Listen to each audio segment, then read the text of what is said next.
اس حدیث کو بیان کرنے سے پہلے میں چاہتا ہوں کہ آئے مباہلہ کی بھی کچھ تلاوت ہو جائے تاکہ تازگی ہو جائے، اور پھر اس تازگی کے ساتھ ہم اس حدیث کو بیان کریں۔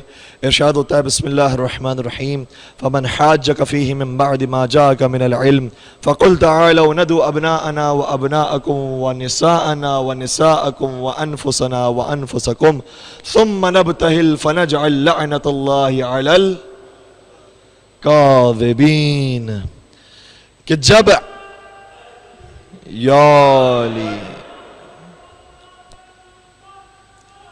اللہم صلی علی محمد وآل محمد، جب علم کے آ جانے کے بعد، علمی گفتگو ہو جانے کے بعد، استدلال قائم ہو جانے کے بعد بھی وہ ضد پر اڑے رہیں تو پھر آپ یہ کہیں تعالوا آ جاؤ، ندعو ابناءنا و ابناءکم، ہم اپنے بیٹوں کو لے کر آتے ہیں، تم اپنے بیٹوں کو لے کر آؤ، وَنِسَاءَنَا وَنِسَاءَكُمْ، ہم اپنی خواتین کو لاتے ہیں، تم اپنی عورتوں کو لے کر آؤ، وَأَنفُسَنَا وَأَنفُسَكُمْ، ہم اپنے نفسوں کو لے کر آ رہے ہیں، توجہ فرمائیے گا، ہم اپنی جانوں کو لے کر آ رہے ہیں، تم بھی اپنی جانوں کو لے کر آ جاؤ، ثُمَّ نَبْتَهِلْ، اور پھر ہم مباہلہ کرتے ہیں۔ پورے قرآن میں اگر لفظ مباہلہ کہیں پر آیا ہے تو صرف اسی آیت میں آیا، اور یہ اہل بیت کی شان ہے۔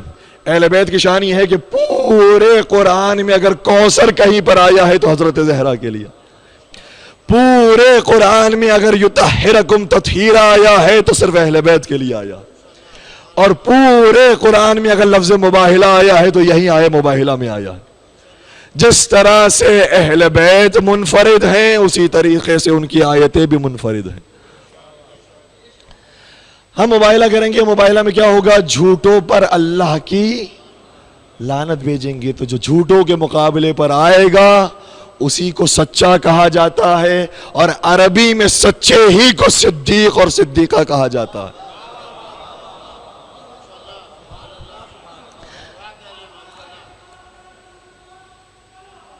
اللہم صلی۔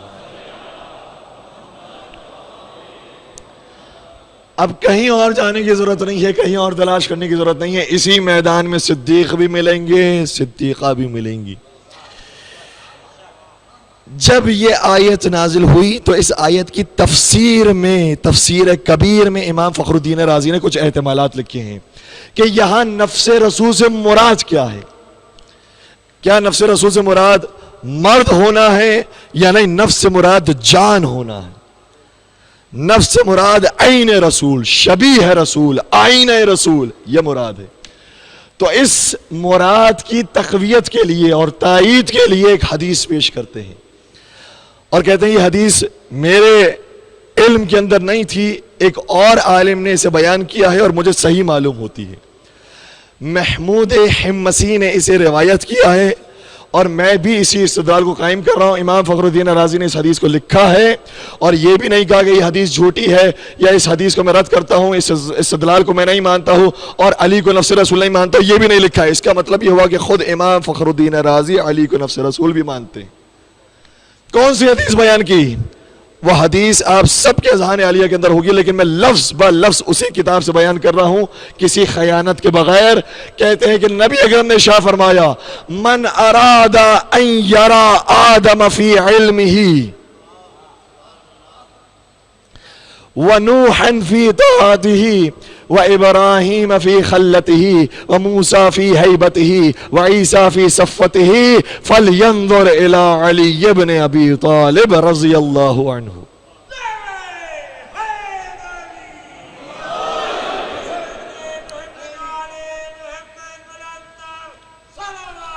اللہم صلی علی۔ کہتے ہیں یہ حدیث علی کے نفس رسول ہونے پر دلالت کرتی ہے۔ کیوں؟ وجہ کیا ہے؟ توجہ فرمائیے گا کہ وجہ اس لیے ہے کیونکہ خاتم النبیین 1,23,999 انبیاء کے مولا ہیں، سب کے سید و سردار ہیں۔ جب وہ سب کے سید و سردار ہیں تو حق بنتا ہے کہ جو ان کا نفس ہو وہ بھی سبھی کا سید و سردار ہو۔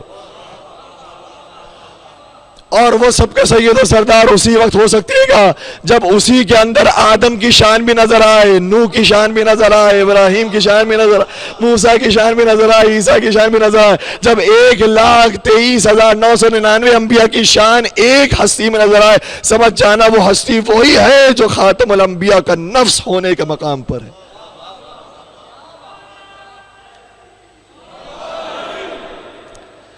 ہوگی بات یہاں تک؟ نفس رسول ہیں علی مرتضیٰ، جو مقام میرے نبی کا ہے وہی مقام میرے علی کا ہے۔ اسی لیے تو غدیر کے منبر پر فرمایا تھا من کنت مولا فہذا علی مولا، جس کا میں مولا ہوں، چاہے وہ انبیاء میں سے ہوں، فرشتوں میں سے ہوں، جنات میں سے ہوں، انسانوں میں سے ہوں، جس کا میں مولا ہوں اس کے یہ علی مولا ہے۔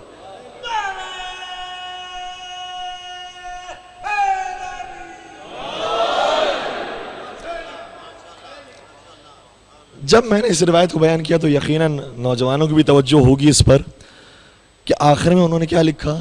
فَلْيَنظُرْ إِلَىٰ عَلِيِّ بْنِ أَبِي طَالِبْ رَضِيَ اللَّهُ عَنْهُ، تو وہ نگاہ کرے علی بن ابی طالب رضی اللہ عنہ کی طرف۔ تعجب ہے، ابھی آپ نے بیان فرمایا کہ علی کے اندر اگر دیکھنا ہو تو آدم بھی دکھائی دیں گے، نوح بھی دکھائی دیں گے، ابراہیم اور عیسیٰ بھی دکھائی دیں گے اور موسیٰ بھی دکھائی دیں گے۔ مجھے یہ بتائیے جب آدم علیہ السلام کہتے ہیں تو علیہ السلام کہتے ہیں یا رضی اللہ کہتے ہیں؟ آدم علیہ السلام کا اکیلے نام لیا جائے تو علیہ السلام ہوتا ہے، رضی اللہ نہیں ہوتا۔ نوح علیہ السلام ہوتا ہے، رضی اللہ نہیں ہوتا۔ ابراہیم علیہ السلام ہوتا ہے، رضی اللہ نہیں ہوتا۔ موسیٰ علیہ السلام ہوتا ہے، رضی اللہ نہیں ہوتا۔ عیسیٰ علیہ السلام ہوتا ہے، رضی اللہ نہیں ہوتا۔ جب 1,23,999 انبیاء کے نام لیتے ہو تو علیہ السلام کے ساتھ لیتے ہو، اور سب کا مجموعہ جس ذات میں آ جائے اس کا رضی اللہ کے ساتھ نام لیتے۔ اور اس بل کو پاکستان کے اندر بھی پاس کروانے کی کوشش کی گئی تھی، جو اکثریت سے رد کر دیا گیا کہ نہیں، علی کے نام کے آگے علیہ السلام لکھ سکتے ہیں، رضی اللہ لکھنے پر کوئی پابندی نہیں ہے، اور اگر کوئی لکھتا بھی ہے تو کوئی اعتراض بھی نہیں ہے۔ لیکن مجھے بتائیے کہ اگر کوئی یہاں پر PhD پروفیسر آ جائے تو اس کا تعارف اس طرح سے کیا جائے گا کہ انہوں نے بہت اچھے نمبروں سے میٹرک کیا تھا، یا اس طرح سے کیا جائے گا کہ انہوں نے بہت اچھے نمبروں سے ڈاکٹریٹ کیا تھا؟ بھائی جس کا اعلیٰ مقام ہوتا ہے اس کا تعارف بھی اعلیٰ مقام سے ہوتا ہے، نچلے مقام سے اس کا تعارف نہیں ہوتا۔